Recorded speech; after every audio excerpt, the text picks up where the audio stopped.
Hi అండి అందరికీ welcome back to our channel. ఇదైతే సాటర్డే రోజు వ్లాగ్. అంటే ఈ రోజు వ్లాగ్ ఈ రోజే అప్లోడ్ చేస్తున్నాం. చాలా తక్కువ ఆ రోజు తీసింది ఆ రోజు అప్లోడ్ చేయడము. ఈ రోజు మెయిన్గా అప్లోడ్ చేయడానికి కారణం ఏంటంటే నిన్న పెట్టిన వీడియో అయితే ఒకటి మనకు డిలీట్ అయిపోయింది మన ఛానల్లో. సండే రోజు తీసిన వ్లాగు నిన్న వీలైతే కూర్తే ఎడిటింగ్ చేసి అప్లోడ్ చేసిన మధ్యాహ్నమే. కానీ అది 3:15 రెగ్యులర్ టైం వచ్చేసింది. వ్యూస్ వచ్చినాయి. ఎంత 130 వ్యూస్ వచ్చినాక ఆ వీడియో అనేది డిలీట్ అయిపోయింది. ఇప్పుడు కాకుండా మొన్న దీపావళి కూడా వీడియో షార్ట్ ఒకటి పెట్టినట్టు అది కూడా డిలీట్ అయిపోయింది. అవి ఎందుకు డిలీట్ అయింది, అసలు ఎందుకు కారణం అని చెప్దామని చెప్పి కొంతమంది మన యూట్యూబర్స్ కూడా ఉపయోగపడుతుండొచ్చు అనుకుంటున్నాను. ఎందుకంటే వీడియోస్ పెట్టడం డిలీట్ అవ్వడం అనేది పెద్ద ఏంటి మిస్టేక్ అనమాట. మనకు మన ఏంటి యూట్యూబ్ ఏంటి ఎఫెక్ట్ అనబడుతుంది. ఇవన్నీ కొన్ని కొన్ని ఇట్లా డిలీట్ అయ్యిందంటే మన ఛానల్ కూడా తీసేసే అవకాశాలు ఉంటాయి. కాబట్టి నేను క్లియర్గా చెప్దామని వచ్చినాను అనమాట. ఎంతో కష్టపడి మన ఛానల్ అనేది గ్రోత్ చేసుకుంటాము. ఆ వీడియోస్ ఈ వీడియోస్ పెట్టుకుంటా ఏ వీడియో పెడితే గ్రోత్ అవుతుంది అని చెప్పి అంత కష్టపడి పెట్టిన ఛానల్ పోతే మాత్రం మస్తు బాధ అనిపిస్తుంది. ఒక ఫ్రెండ్స్ నేను తర్వాత ఎత్తే ఒకటే తిరిగి చెప్తే మీకు కూడా బోర్ అనిపిస్తుంది. ఇదైతే పొద్దున వ్లాగు చెప్పిన కదా. ఇది అప్పటికి స్నానం అయిపోయింది. ఈరోజు అయితే తొందర లేచిన. తొందర అంటే 6:20కి, మరీ ఎర్లీ మార్నింగ్ 5కి 5:30కి అయితే ఏం లేవలేదు. చల్లగా ఉంది, అసలే వాతావరణం చల్లగా ఉంది, చలికాలం వచ్చి. కాబట్టి ఒక 6:20కి లేచిన. ఇంతకుముందు అయితే ఎప్పుడైనా 7 తర్వాత లేచేదాన్ని. ఇంక ఈరోజు శనివారం దీపం పెట్టాలి, వంట కావాలి, ఇవన్నీ కావాలి కాబట్టి ఫాస్ట్గా లేచేసిన. పని అయిపోయింది. లేవగానే ఫస్ట్ బియ్యం కడిగేసి ఇంట్లో పని అంతా చేసుకొని బోళ్ళు తోమిన తర్వాత కింద నూరుకొచ్చి స్నానం చేసి అప్పటికి పప్పు కూడా ఫస్ట్ కడిగి పెట్టిన. లేవగానే పప్పు కడిగిన, బియ్యం కడిగి పెట్టిన పొయ్యి మీద. కానీ వండలేదు. పప్పు అప్పుడే ముట్టించిన, పప్పు ఉడకాలి కాబట్టి చారు కోసం అని చెప్పి. ఇక స్నానం చేసినాక అన్నం ముట్టించిన అనమాట. ఇటు అన్నం అయింది, అటు పప్పు ఉడికింది. ఇక పోపు చేసి చారుమరలు వేస్తే అయిపోతుంది. పాలు కూడా తెచ్చిన శ్రద్ధ. ఈ 3 పొయ్యిలు వచ్చినప్పటి నుంచి అయితే వంట దెబ్బ దెబ్బ అవుతుంది స్పీడ్గా. ఇక అప్పుడైతే గంటలు కొద్దావు వంట. ఎందుకంటే ఒకటే పొయ్యి మీద అన్నీ చేయాల్సి వచ్చనమాట. ఇక పోపు చేద్దామని చెప్పి దాని మీద అది పెట్టిన కానీ నూనె పోయలేదు, ఏం పోయలేదు. అన్నం అప్పుడే టైంకి అయిపోయింది. ఇక నేనైతే వంపేసిన. బావ కొంచెం నూనె వేయమంటే పోసిండు కానీ జీలకర్ర రావాలేద్దామంటే అవి లేవు. అవి నిన్న తెచ్చిండు. ఇంకా వాళ్ళకి ఇప్పలేదు ప్యాకెట్లకి వెళ్ళి, అదే కవర్లకి వెళ్ళి ఇప్పలేదు ప్యాకెట్లకి వెళ్ళి. అంటే సేమ్ యాజ్ ఈజ్ నిన్న కూడా వీడియోలో గిట్లే ఉంది. నేనైతే రైస్ కడుగుతున్నా, శ్రద్ధ అయితే పొయ్యి కడ ఉందనమాట. నిన్న వీడియో మొత్తంలో డిలీట్ అయింది. ఎందుకంటే అసలు దానివల్ల డిలీట్ అవుతుందని కూడా తెలియదు. ఆ మిస్టేక్ అసలు ఏం లేనే లేదు. మామూలుగా గిట్లే నేను వ్లాగ్ తీసిన, సండే వ్లాగ్ గిట్లే వంట చేస్తున్నా. శ్రద్ధను నేను ఇద్దరం ఉన్నాము. అయితే నేను చాయ్ పెట్టిన మంచినే అదేంటి బియ్యం కడుగుతున్నా. శ్రద్ధ వచ్చి పొయ్యిగా నిలుస్తుంది గంతే. అలా వీడియోలో ఏముందంటే శ్రద్ధ వచ్చి పొయ్యిగా నిలుస్తుంది. అక్కడ అగ్గిపెట్టెలు గిట్ల ఉన్నాయి కాబట్టి దానికోసం ఒక 5 సెకండ్స్ ఉండొచ్చు గంతే. ఆమె ఒంటరిగా, నేను ఉన్నప్పుడేమో అసలు ఏం కాలేదు. నేను సైడ్కి వచ్చి ఇటు బియ్యం కడుగుతున్నా, ఆమె ఒక్కతే పడ్డది అనమాట వీడియోలో. ఆమె ఒక్కటి పొయ్యి కాడ ఉండడం అనేది ఎఫెక్ట్ అట. అసలు అది నాకైతే అసలు అట్లా అయితే అని తెలియదు. ఇంకెవరైనా యూట్యూబర్స్ చూసే వాళ్ళు ఉంటే అట్లా పిల్లలు ఒక్కరు ఉంచకండి ఎక్కడైనా. మనం ఉంటే మన పక్కన ఉంచితే ఏం కాదు మేబీ. అది కాదు, అవి డిలీట్ అయింది. అసలు ఎందుకు డిలీట్ అయిందో తెలియదు. మళ్ళీ బావా దానికి ఏంటి మెయిల్స్ పెట్టినవా, మెయిల్స్ పెట్టిండు. అసలు ఏమైందని చూపిస్తే తర్వాత ఆ మిస్టేక్ అని చూపించింది అనమాట. నాకు ఏ మిస్టేక్ వచ్చింది, ఎందువల్ల డిలీట్ అయింది అని చూపిస్తుంది. నాకు అవన్నీ చూడరాదు కానీ బావ అన్నీ చూసేస్తాడు అవి. ఇక చూసినాక గిట్లు గిట్లు ఉంది అంటే ఏ కొంచెం సేపు ఉందంటే. అయితే యూట్యూబ్లో ఇట్లాంటివి కొన్నిసార్లు జరుగుతాయి. ఎంత ఎక్స్పీరియన్స్ ఉన్నా కానీ ఎప్పుడో ఒకసారి మిస్టేక్ అవుతుంది కంపల్సరీ. కాకపోతే ఇది మిస్టేక్ అని కూడా మాకు కూడా తెలియదు. ఎడిట్ చేసేటప్పుడు వీడియో మనము కరెక్ట్ చూసుకోవాలి, ఏది ఎట్లా అయింది అనేది. ఎందుకంటే పిల్లలకు సపరేట్గా కనబడడం, పిల్లలకు కొంచెం ఏమన్నా అట్లాంటి ఉంటే వాళ్ళు ఏంటంటే మనకు టర్మ్స్ అండ్ కండిషన్స్కి సంబంధించి మనకు వార్నింగ్ ఇస్తారనమాట యూట్యూబ్ వాళ్ళు. మాకు కూడా అట్లే వచ్చింది. అయితే దీంట్లో ఇట్లా స్పెసిఫిక్ ప్లేస్లో ఒక ప్లేస్లో ఇట్లున్నది, అది చూడండి అని చెప్పి మనకు ఇస్తారన్నమాట. సెకండ్లతో సహా ఇస్తారు టైంను. ఆ టైంలో అది చూస్తే ఆ పిల్ల మా బిడ్డ ఒకతే ఆడ కనిపించింది. సరే అని అది తీసేసి మళ్ళీ ఏం చేసిన, రివ్యూకు మళ్ళీ పంపించిందన్నమాట. రిక్వెస్ట్ పెట్టినా. దాంట్లో ఏంటంటే మనము యూట్యూబ్ చేసే వాళ్ళకి తెలిసి ఉంటుంది ఇది. మనకేంటంటే ఎక్కడ ప్రాబ్లం ఉన్నది అనేది మనకు చూపిస్తారు. దాన్ని రివ్యూకు మళ్ళా మనం సబ్మిట్ చేయాలి. సబ్మిట్ చేస్తే వాళ్ళు రివ్యూ చూసి ఒక 72 అవర్స్ తర్వాత చెప్తాము అని ఇస్తారన్నమాట. కానీ తొందరనే వస్తుంది, ఒక 2 అవర్స్ లోపు. మళ్ళీ 2 అవర్స్ లోపు మళ్ళీ వచ్చింది. మళ్ళీ ఏమొచ్చిందంటే మీది రివ్యూ చూసినాము, అయినా కానీ ఇంకొక దగ్గర కూడా మళ్ళీ ప్రాబ్లం ఉన్నదని చెప్పి మళ్ళీ ఇచ్చారనమాట. అంటే child safety and terms and దానికి సంబంధించి వచ్చిందనమాట. అంటే మావాడిని చూపించాం అనమాట. అది కొంచెము మళ్ళీ ప్రాబ్లం అయింది. ఇది వస్తే కట్ చేసి మళ్ళీ అప్లోడ్ చేసి ఇది వచ్చింది ఫస్ట్ వచ్చింది కదా, ఒక ప్లేస్ లో ఇట్లున్నదని చెప్పేస్తే అది కట్ చేసిన నేను. అప్పుడు ఇది చూపించలేదు నాని అంది. అప్పుడు చూపెట్టలేదు, ఒకటే ప్లేస్ లో చూపించింది ఇది ఉన్నదని. అరే అదొకటే కదా అని చెప్పి నేను ఎడిట్ చేసి పెట్టేసిన అనమాట. అరే వస్తుంది అని చెప్పి. వాళ్ళు ఇంకో దగ్గర కూడా ఉన్నదని అప్పుడు చెప్పారు మళ్ళీ. అయితే ఫస్ట్ టైము మాకు ఎప్పుడైతే వార్నింగ్ ఇచ్చిర్రో అప్పుడు 2 ప్లేస్‌లల్ల ప్రాబ్లమ్ ఉన్నదని చెప్పలే. ఒకటే ప్లేస్‌లో ప్రాబ్లమ్ అని జెప్పిర్రు. అది తీసేస్తే మళ్ళా ఇంకో ప్లేస్‌లో ప్రాబ్లమ్ అని జెప్పి, మళ్ళా రివ్యూకి ఛాన్స్ లేదిగ సెకండ్ టైమ్. ఒకటేసారి ఎడిట్ జేసి రివ్యూకి పంపియాలి వాళ్ళు. అంటే వెరిఫై జేస్తారు. మళ్ళా వెరిఫికేషన్‌కి పంపించడానికి ఛాన్స్ లేదు సెకండ్ టైమ్. ఇగ దాన్ని జూసి నేను సెపరేట్‌గా అట్లే ఉంచేసిన. వీడియో డిలీట్ జేసి ఇగ చేసినా చేయకున్నా ఆ వార్నింగ్ అయితే అట్లే ఉంటది గాబట్టి దాన్నేం ముట్టలేదిగ నేను. స్ట్రైక్, కాపీరైట్ అయితే ఏం పడలేదనుకో అది. కాపీరైట్ గాదది. స్ట్రైక్ కాదు. అది అయితే అది చైల్డ్ సేఫ్టీకి సంబంధించిందనమాట. యూట్యూబ్‌లో ఏందంటే మస్తు సెన్సిటివ్‌గా ఉంటది. చాలా సెన్సిటివ్‌గా వాడుకోవాలి మనం యూట్యూబ్‌ని గూడా. చాలా సెన్సిటివ్‌గా వాడుకోవాలనమాట. యూట్యూబ్ అనేదేంటంటే వాళ్ళు అంటే ఏ కంటెంట్ అయినా గానీ ప్రజలకు కనెక్ట్ అంటే వాళ్ళకి పనికొచ్చేది అయ్యుండాలి. లేకపోతే పనికి రాకపోయినా సరే గానీ అలా ప్రాబ్లమ్ క్రియేట్ చేసేదైతే ఉండొద్దు ఆ! అలా. అయితే 100%. ఇంకోటేంటంటే చాలా మందైతే మీరు వీడియోలు ఏది పడితే అది అప్‌లోడ్ చేస్తారు. మీకు అంటే ఏంటి కెమెరా ఉందనా వీడియో తీసి అప్‌లోడ్ చేస్తారు. ఏది పడితే అదే మీకు నచ్చిందనా అని అంటారు. మాకు నచ్చిందని కాదు. మేము ఏదైనా తీసినా, వీడియో తీసినా అని మేము అది అప్‌లోడ్ చేసేటప్పుడు వాళ్ళకు అది అంటే కరెక్ట్ అయింది అని అనిపిస్తేనే దాన్ని అప్‌లోడ్ చేస్తారు కదా! మన వీడియోను. ఆ! ఇగో గిట్ల మాకు ఏది నచ్చకున్నా మీకన్నా ముందు మన యూట్యూబ్ వాళ్ళే అది కరెక్ట్ కాదని తీసేస్తారనమాట. మేము ఏది పెడితే అది పెడతానికి మేము పెడుతుండొచ్చు కానీ మన యూట్యూబ్ వాళ్ళు యాక్సెప్ట్ చేయరు. కరెక్ట్ అయితేనే యాక్సెప్ట్ చేస్తారు. అది కూడా మంచి పద్ధతి కాబట్టి.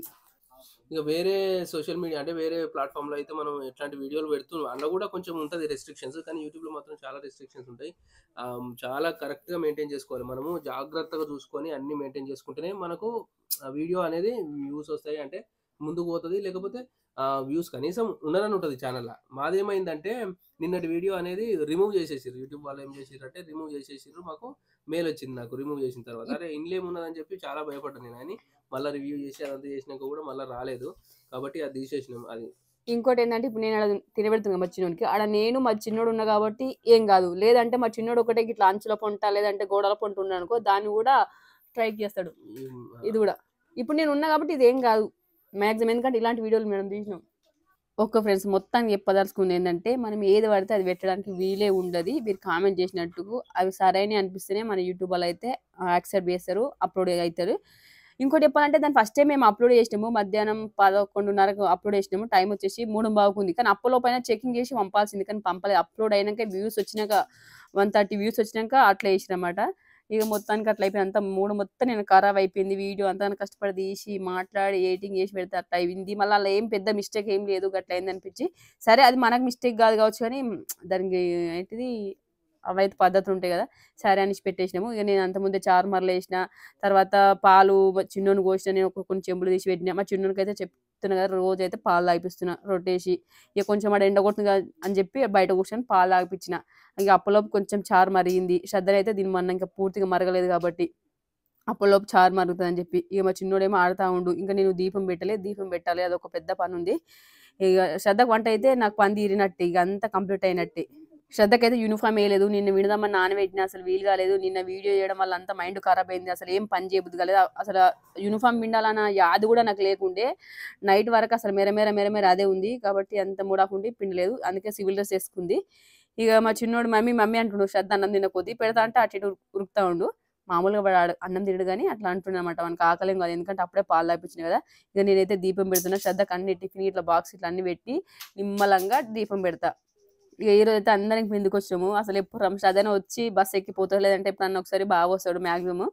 ఈరోజైతే అందరం వచ్చినాము. ఎందుకంటే ఈడ ఒక షార్ట్ ఉండే. శ్రద్ధ స్కూల్ పోయకముందే ఒక షార్ట్ తీసినామడ. అది ఎందులోకంటే శ్రద్ధ మంతెన ఛానల్‌లోకి. షార్ట్ తీసినాము. అంతా అయిపోయింది. ఖాళీగా ఉన్నామని చెప్పి నిల్చున్నాము. కానీ ఒకటి పెద్ద మిస్టేక్ అయింది. మా చిన్నోడేమో బస్సు పోతాంటూ ఆ! ఆ! అంటుండు. అంటే ఆగు ఆగు అంటుండు. మిస్టేక్ అని చెప్పిన కదా! ఏ మిస్టేక్ అంటే షార్ట్ తీసినప్పుడు ఒక బుక్కుతోని తీసినాము. ఆ వీడియో అయిపోయింది కాబట్టి షార్ట్ అయిపోయింది కాబట్టి ఆడొచ్చి నిల్చున్నాము. శ్రద్ధ ఏం చేసిందంటే ఆ బుక్‌ని బ్యాగ్‌లో పెట్టుకొని పోయింది. అట్లే మర్చిపోయి. మళ్ళా ఆ బుక్ కావాలి. ఎందుకంటే పూర్తి వీడియో అయిపోలేదు. కిందది అయిపోయింది. ఆమె పోయేలోపు ఆమెతోనున్న వీడియో అయితే తీసేసినాము షార్ట్. మీదకొచ్చి ఇంకొంచెం ఉందన్నమాట ఆ బుక్‌తోని. టకా టకా అని ఊరికిండు ఆడికి. ఎప్పుడన్నా టిఫిన్ మిస్ అయినప్పుడు, ఏదైనా మిస్ అయినప్పుడు ఆడ పిల్లలు కొంతమంది ఎక్కుతారు. ఒక 5, 6 ఒక 2, 3 నిమిషాలైతే ఆగుతది. అప్పటిలోపు ఏమైనా మిస్ అయితే ఆడికి పోయి ఇచ్చొస్తాము. ఈరోజు కూడా మా గుడ్ లక్ ఏందంటే ఆడ పిల్లలు ఉండడం వల్ల ఆడికి పోయి తెచ్చిండు. లేదంటే బండేసుకొని మళ్ళా స్కూల్‌కి పోయి ఆ బుక్ తేవాల్సొచ్చు. ఇక అంతా పనైంది కాబట్టి నేనైతే వచ్చి పైనకొచ్చి చాయ్ పెట్టేసిన. ఇక పప్పుచారు చేసిన కదా! అందులోకైతే కాకరకాయలు తెచ్చిన మొన్న ఫ్రై చేసుకుందామని. అంటే ఉత్తగా కదా గోలిచ్చి కారపూస చల్లితే అంచుకు బాగుంటది. పాపడాలన్నా, ఇదన్నా. ఈ కాకరకాయలైతే కర్రీ వండుకుంటే ఎక్కువ తినలేము. ఫ్రై అయితే ఈ అర్ధ కిలో ఫ్రై పొద్దుమాపైతే ఒడిసిపోతది. అదే కూర వండామనుకో 2 రోజులైతది. అందుకనే ఎక్కువ తినాలి కాబట్టి చారు వేసినప్పుడు కాకరకాయ ఫ్రై చేస్తాం ఇట్లా. ఇక చాయ్ మసూర్దా ఉంది. నేనైతే చిన్నోనికి చపాతీ చేసిన. నేను కూడా కొంచెం చపాతీ చేసుకున్నా. ఈ నైట్ చేసినప్పుడు 1, 2 ఎక్స్ట్రా చేస్తాం. మేము తినేదానికంటే మంచిగా 2, 2 తింటాం కదా, 5 లేదంటే 6 చేస్తా. నెక్స్ట్ డేకి పొద్దున చాయ్లకు మనకిస్తా అని చెప్పి. శ్రద్ధ ఏం తినది, చాయ్ కూడా తాగది. ఎప్పుడన్నా ఒకసారి ఆమె ఇష్టం ఉంటే తాగుతుంది, లేకపోతే లేని లేదు. మ్యాక్సిమం పొద్దున తాగదు ఆమె. సాయంత్రం వీలుంటే తాగుతుంది. సండే అయితే ఖచ్చితంగా తాగుతుంది. అబ్బాయి ఈరోజైతే మంచిగా ఎర్లీగా పని అయిపోయింది. 8:40 లోపే. ఒక్కోసారి అయితే అసలు పనే కాదు, తొందర లేచిన పనే కాదు. ఇక వంట అంటే స్నానం చేసి డైలీ వంట చేస్తా అంటే స్నానం చేసి ఏం చేయలేను. ఇక వీలున్నప్పుడు స్నానం చేసి చేస్తా, లేదంటే స్నానం చేయకుండా సరే చేసి ఆమెను పంపించినాక అప్పుడు నేను స్నానం చేసి చాయ్ తాగుతానమాట. మేము ఇక కాకరకాయలు అయితే బాగా ఏం చేస్తానంటే దాని పైన ఉన్న పొట్టు మొత్తం గీకేస్తుండే. ఎందుకు గీకేస్తున్నావు బావ చెప్పు. దాంట్లో దానికి మందు కొడతారు కదా, అయితే ఈ కూరగాయలన్నిటికి కూడా మందు కొడతారు, పురుగుల మందు అది ఇది కొడతారు కాబట్టి అదే పెస్టిసైడ్స్ అవన్నీ కొడతారు కదా. కొట్టినప్పుడు అదంతా ఇప్పుడు కాకరకాయ అంటే అంతా ఇట్లా పొక్కలు ఉంటది కదా, దాంట్లో ఉంటది అట్లే, ఎంత కడిగినా కానీ పోదు కాబట్టి వీటిని గీక్కొని తిన్నదే బెటర్. అందుకే గీకేసిన మొత్తం. ఏ ఉప్పు నీళ్ళ పెట్టినా కానీ అది గీక్కున్నదే నయం. నాకైతే డేంజర్ అనిపిస్తుంది, మంచిగా అనిపించదు. ఇక ఎప్పుడన్నా ఒకసారి అట్లా మొత్తం గీరకుండా వేసినాకో దాని మీద గులుగుతా ఉంటాడు, మొత్తం గీరియలేదు అని చెప్పి. గీరే చేయాలి మరి, నేను తినదే గీరకుంటే. ఇక అట్లా అని చెప్పి చేసిన. ఫస్ట్ ఉప్పు నీళ్ళు నానబెట్టినా నేను. అప్పటికి ఒక 1/2 hour సేపు నాని, నేను చాయ్ తాగి ఆ పని చేసినప్పుడు నానిని, కానీ మనసు ఒప్పదనమాట. ఇక కొన్ని ఆల్రెడీ నేను నూనె డీప్ ఫ్రై పెట్టి వచ్చే కాకరకాయలు అయితే కోసిన. ఇక్కడ ఒక 2-3 కోసేసరికి ఇక్కడ కొంచెం నూనె కాగింది. ఫస్ట్ బాయ్ అయితే వేసి వచ్చిన. అవి ఆడ ఏగలోపు ఇవన్నీ ఉడిచిపోతాయి అని చెప్పి అట్లే నేను చేస్తాను. అట్లే చేస్తే ఎప్పుడైనా సరే ఇవన్నీ కోసినాక వేయ, ఆడ కొన్ని వేసినాక ఈడ వేస్తే ఈ పని అవుతుంది, ఆడ ఒక వాయి గోలుతుంది అనమాట. ఇక మా చిన్నోడు అయితే ఎంత బుద్ధిమంతుని కూర్చుని చూడరు. ఒక్కసారి అయితే మస్తు యాస్ట్ అయిపిస్తాడు, ఒక్కసారి ఒకటి సైలెంట్ కూర్చుంటాడు. ఇక కోసులు అయితే అయిపోయింది. ఇక ఫస్ట్ బాయ్ అయ్యింది, నేను చెప్పలేనా ఈ గోషిలో 10 అవుతుంది అని చెప్పి. అవి అయితే అయిపోయినాయి మొత్తం ఆల్మోస్ట్. ఈ కాకరకాయ మొత్తం మీద పొట్టు గీకడం వల్ల ఏంటంటే ఒకటి పచ్చగా వస్తుంది, ఆ గీరపోతే అట్లా ఏం రాదు, మంచిగా ఉంటుంది. కానీ ఎంత అయినా కాకరకాయ చేదు అంటారు, కానీ ఇట్లా డీప్ ఫ్రై చేస్తే మాత్రం అంతా అని మీకు అనిపించేది. చేదుని ఇంకా మంచి అట, చేదుని అని చెప్పి పడేయకండి. మేము చేదునే కానీ మంచిగా తింటాము. అవి కొంచెం కారం ఎక్కువ చల్లుకొని తింటాము. నేనైతే పెళ్ళియక ముందు ఒక కాకరకాయ చారు మాత్రమే తినాను. ఇట్లా డీప్ ఫ్రై చేసుకొని ఇట్లా వేసి తినేదాన్ని కాదు. ఆ కాకరకాయ అంటే అంత ఇష్టం కూడా ఉండకపోయేది నాకు, కానీ ఇప్పుడు చాలా ఇష్టమైంది కాకరకాయ. వెజిటేబుల్ బాగా తింటున్నాం ఇప్పుడు. ఇక ఫస్ట్ వాయ్ అయితే అయిపోయింది, సెకండ్ వాయ్ వేసిన. ఇప్పుడు ఏంటంటే కారం ఉప్పు కలిపి ఆడ పెడతా. నేను మిగతా అన్ని బాగానే గోలిమంట, ఎందుకంటే ఈ వీడియో ఈ రోజే పెట్టాలి కాబట్టి నేను పోయేది ఎడిటింగ్ చేస్తా అని చెప్పి ఇవన్నీ కలిపి పెట్టినా. ఎందుకంటే ఒకటి బాగా చూసుకుంటాడు ఇవన్నీ కలిపి పెట్టిపోతే. ఓకే ఫ్రెండ్స్, ఇది ఫస్ట్ వాయ్ అయిపోయింది. ఇక నేను వీడియో కొంచెం కట్ చేసిన. అప్పలోపు బావన్నీ దేవేసిండు. ఫైనల్గా అన్ని రెడీ అయినాయి. ఇక దేవుమంటే ఒక చేసిండు అలా. ఏంటి నూనెలో ఎందుకు వేసిన బావ కట్లా అసలు? అయితే అవి జాలీలకు అన్ని రావు, చిన్నగా ఉన్నది కదా అది గోలిచ్చేది, జాలీలకు ఎక్కాయి అవన్నీ. కాబట్టి చిన్న చెంచుతో నూక్కుంటా లేద్దాం అనుకున్నా. నూకేటప్పుడు ఏదో మర్చిపోయి అయితే చిట్టుకుని ఒకటి కింద ఆయన దాన్ని ఇడిచిపెట్టినా. ఏదో ఇడిచిపెడదాం అనుకున్న చేతులకి ఇది ఇడిచిపెట్టినా. చెంచా నీళ్ళ నూనె పడ్డది, అది తీసి అది కూడా గరం అయింది. అట్లా అది కూడా మొత్తం అయిపోయింది. కారపూజలు పక్క పెట్టేసినాము, మొత్తం క్లీన్ చేసిన. ఇప్పుడు అంగడి ఉండే, అది కూడా తీసిన, కానీ వీడియో రికార్డ్ వస్తా ముందుకి అది ఉత్తగా తీసినట్టున్నా కెమెరాతోని. అంగడి ఉండే, కానీ తర్వాత చూస్తే లేదనమాట. ఆ బిట్ అనేది మిస్ అయిపోయింది. ఇక పాలు ఆడబెట్టిన, పెరుగు అవన్నీ, నూనె ఒక దాంట్లో గ్లాసులో పోసి పెట్టిన. ఎందుకంటే మనం రోజు పోసుకున్నట్టు పోసుకుంటే అది మొత్తం స్మెల్ వస్తుంది, ఖరాబ్ అవుతుంది. నేను ఇట్లా డీప్ ఫ్రై చేసి మాత్రం సపరేటే పెడతా. అందుకే నూనె కూడా ఎక్కువ పోయలేదు నేను. ఆడ పొయ్యి మీద అంతా రచ్చరచ్చ ఉండే, ఈడ ఎట్లుంది చూడు రచ్చరచ్చ ఉంది కాబట్టి వంట ఇట్లా అయిపోయినాక ఇదంతా నీట్గా ఒకటి ఇంకొకటి చేస్తూ ఉంటా. ఇవన్నీ చేసినాక వీడియో తీయాలంటే తీయరాదు కాబట్టి ఒక్కసారి ఇవన్నీ ఉన్నప్పుడు వీడియో తీస్తాము. ఇక అందరే మా అక్క అంత ఆగమాగుంది అక్క, జర అదురుకో అక్క అని చెప్తా ఉంటారు నాకు. కరెక్టే, కానీ ఇట్లా అనమాట, ఒకటి వేసుకోవాల్సి వస్తుంది పని. ముందే మొత్తం అంతా రూమ్లో ఏమై చూడ్రి. అసలు మా బండలు ఎన్ని ఉన్నాయి చూడు, ఆడికి 9 బండల బాబా మన ఇల్లు ఉన్నది 10 బండలు ఉంది. మీ ఇళ్ళలో 10 బండల రూమ్ ఎంత ఉందో గెట్ చేసుకొని మాది మీది కంపేర్ చేసుకొని చేయండి. ఇక మొత్తం అయితే నూకినాక మళ్ళీ నీళ్ళు పోసి మొత్తం తుడుస్తాను. ఎందుకంటే ఇప్పుడు అక్కడ కాకరకాయలు కోసినాము, మా శ్రద్ధ అన్నం తిన్నప్పుడు ఆడడం మెతుకులు పడ్డాయి. ఇక అవన్నీ వెంటనే ఏం క్లీన్ చేయాలి, అవన్నీ అయిపోయినాక ఒకటేసారి చేస్తా. ఇక ఇప్పటికి పని అంతా అయిపోయింది. ఇక నా అవతారం అవుతుంది. ఓకే ఫ్రెండ్స్, అప్పటి నుంచి ఇప్పటి వరకు వీడియో చూసినందుకు చాలా థ్యాంక్స్. Bye bye.